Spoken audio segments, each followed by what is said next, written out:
It takes a village to raise a child. Part of that village is obvious: family who played a part in your journey. My mom, just the sacrifice, often working multiple jobs. But part of that village might be full of strangers who were thinking and caring about you without you even realizing. It took a village to raise Aaron Johnson. He goes by AJ. I've got a heart for single parent moms. He's the executive director at the Tulsa Dream Center, a place that provides resources to families who need help, need food, need clothes, need support, need someone to tell them they're going to make it out just fine.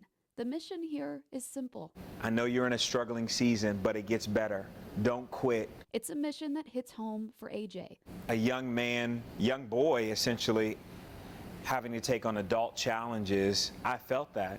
And unfortunately, many of the boys and girls that we serve today are dealing with issues that children shouldn't have to deal with. But adults in his life stepped up to give him everything they could. He volunteered at the Dream Center when he was in high school, drawn to the mission of helping others, but never knowing how the center had helped him. And all the while that I'm serving, my mom never said, "I waited in line for you."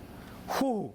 Years later, he would move back to Tulsa and become the Dream Center's executive director. A year into the job at a family dinner, his mother would tell him for the first time that she waited in line at the Dream Center to help feed him, to help clothe him.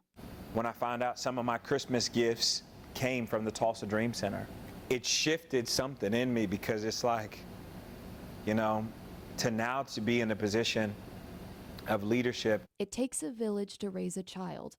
And when that child grows up, he might just make sure every child growing up behind him has a village of their own. This is what I was born to do. This is what I was born to do. Sawyer Bussey, Oklahoma Zone, News on 6.